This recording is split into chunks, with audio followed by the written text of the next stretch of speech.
नीतू और शरद की शादी तो ठीक से हो गई, मगर अंजलि के मन में एक सवाल जस का तस रह गया।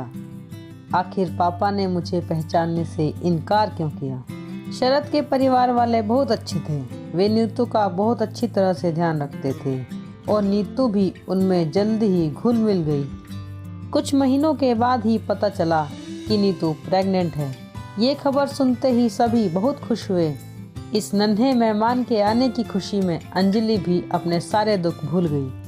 अब सब लोग इस नन्हे मेहमान के आने के लिए दिन गिनने लगे।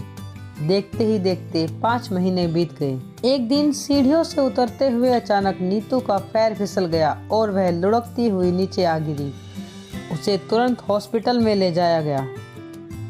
डॉक्टर ने उसकी जांच की और बताया माँ और बच्चा दोनों ठीक हैं। सिर पर चोट लगने की वजह से नीतू थोड़ी देर के लिए बेहोश है, मगर उसे जल्दी ही होश आ जाएगा। चिंता की कोई बात नहीं है। मगर होश में आने पर नीतू ने जो कुछ भी कहा उसे सुनकर सबकी आंखें फटी की फटी रह गई। दरअसल जब नीतू को होश आया तो उसने शरद को अपने पास बैठा हुआ पाया। वह हड़बड़ा कर उठी और बोली, तुम कौन हो? तुम यहाँ क्या कर रहे हो? और मैं यहाँ कैसे आई? उठते ही उसने सवालों की झड़ी लगा दी। शरद बस देखता ही रह गया। नीतू ने अपने पूरे परिवार के बारे में पूछा, मगर शरद को पहचाना तक नहीं। इतने में अंजलि भी वहां आ गई। नीतू ने अंजलि को गले लगाया और बोली, ये तुम इतनी जल्दी इतनी बड़ी कैसे हो गई? दरअसल सिर पर दोबारा चोट लगने की वजह से नीतू को अपनी पुरानी सारी बातें तो याद आ गई, मगर बीते 4 सालों में जो कुछ भी हुआ था वह वो सब कुछ भूल चुकी थी। नीतू ने अंजलि से पूछा, मम्मी पापा कहाँ हैं? अंजलि ने कहा, पता नहीं दीदी। नीतू ने फिर कहा, क्या तुमने उन्हें ढूंढने की कोशिश नहीं की? ना चाहते हुए भी अंजलि को ये कहना पड़ा कि दीदी ढूंढा तो बहुत, मगर वे लोग मिले ही नहीं। नीतू के पास बहुत सारे सवाल थे जिनका जवाब सिर्फ अंजलि ही दे सकती थी। नीतू ने शरद की ओर इशारा करते हुए कहा, यह आदमी कौन है? तब अंजलि ने कहा, ये आपके पति हैं। तब नीतू ने कहा, तुम पागल तो नहीं हो गई हो? यह आदमी मेरा पति कैसे हो सकता है? हमारी शादी कब हुई? मैं तो इसे जानती तक नहीं हूँ और तुम कहती हो कि यह आदमी मेरा पति है। तब अंजलि ने नीतू को उनकी शादी की फोटो दिखाई और बताया कि तुम इनके बच्चे की माँ बनने वाली हो। तब ना चाहते हुए भी नीतू को अंजलि और बाकी सबकी बात माननी ही पड़ी। 2 दिन बाद डॉक्टर ने नीतू को डिस्चार्ज कर दिया। जब शरद नीतू को घर लेकर जाने लगा तब नीतू ने कहा, मैं उस घर में तभी जाऊंगी जब अंजलि मेरे साथ जाएगी और मेरे साथ वहीं रहेगी। तब शरद ने कहा, तुम ऐसा क्यों कह रही हो? वह घर तुम्हारा ही तो है, हम सब तुम्हारे अपने ही तो हैं। नीतू ने कहा, भले ही आप मेरे पति हैं और वह सब मेरा ही परिवार है, फिर भी आप सब मेरे लिए अजनबी से हैं। इसलिए मैं आपका विश्वास नहीं कर पा रही हूँ। इसलिए मैं उस घर में तभी जाऊंगी जब अंजलि मेरे साथ जाएगी। तब शरद के माता पिता भी नीतू की बात से सहमत हो गए और अपने साथ अंजलि को भी अपने घर ले गए। जब नीतू बिल्कुल ठीक हो गई तो नीतू ने शरद से पूछा, क्या आप मेरे मम्मी पापा को ढूंढने में मेरी मदद करेंगे? तब शरद ने कहा, क्यों नहीं, आखिर तुम्हारे मम्मी पापा मेरे भी तो मम्मी पापा हुए ना। तुम फिक्र मत करो, मैं जल्दी ही अपने मम्मी पापा से इस बारे में बात करूंगा और मुझे उम्मीद है वे भी हमारी बात से सहमत होंगे और हम दोनों तुम्हारे मम्मी पापा को ढूंढने चलेंगे। जब शरद ने अपने मम्मी पापा से बात की तो उन्होंने ये कहकर इनकार कर दिया कि अभी अभी इतनी बड़ी दुर्घटना हुई है और हम नहीं चाहते कि फिर से नीतू या बच्चे को कोई और नुकसान हो। इसलिए जब बच्चा ठीक ठाक हो जाएगा और थोड़ा बड़ा हो जाएगा तब तुम उन्हें ढूंढने के लिए चले जाना, तब हम तुम्हें मना नहीं करेंगे। नीतू और शरद को भी ये बात ठीक लगी और वे दोनों मान गए। वक्त बीता और कुछ महीनों के बाद नीतू ने एक सुंदर से बेटे को जन्म दिया। आज सब लोग बहुत खुश थे। और सभी की तरह नीतू भी बहुत खुश थी, मगर उसकी निगाहें ना जाने किसे ढूंढ रही थी। आज वह अपने माता पिता को बहुत याद कर रही थी और उसकी आंखों में आंसू आ गए। जब नीतू की सास ने उसकी आंखों में आंसू देखे तो उसके सिर पर बड़े प्यार से हाथ फेरा और कहने लगी, बेटा तुम रो क्यों रही हो? तुम्हारी माँ है ना तुम्हारे पास। इतना सुनते ही नीतू अपनी माँ से भी बढ़कर सास के गले लगकर रोने लगी। धीरे धीरे 6 महीने बीत गए। इस बार जब शरद और नीतू ने माँ से पूछा तो उन्होंने खुशी खुशी हाँ कर दी और नीतू के सिर पर हाथ फेरते हुए कहा, भगवान करे तुझे तेरे मम्मी पापा जल्दी ही मिल जाएं।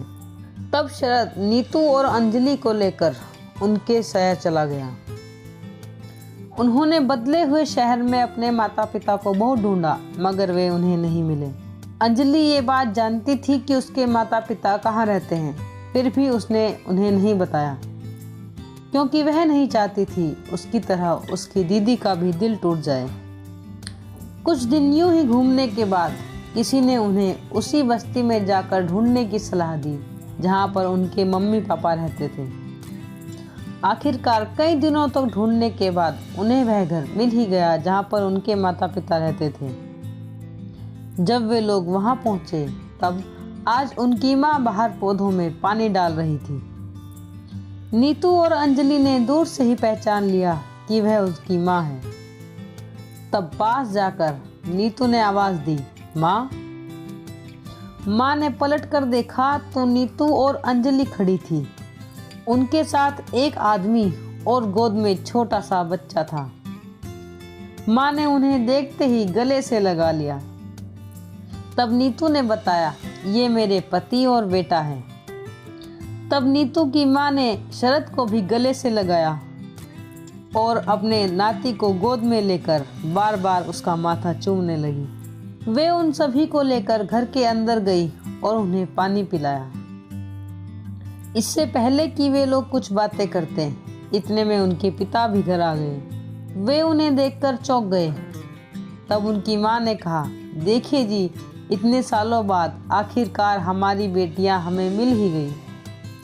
मगर उनके पिता खुश होने के बजाय सिर झुकाकर खड़े थे, क्योंकि उनकी अंजलि से नजर मिलाने की हिम्मत ही नहीं हो रही थी। उन्होंने जो कुछ भी अंजलि से कहा था वह ना तो अंजलि भूली थी और ना ही वे खुद ही भूल पाए थे। तब अंजलि ने पूछा, पापा आखिर आपने ऐसा क्यों किया? अंजलि के ऐसा कहने पर नीतू और उसकी माँ ने पूछा, अंजलि बात क्या है? तुम पापा से किस बात का जवाब मांग रही हो? तब अंजलि ने सबको उस दिन की सारी बातें बताई।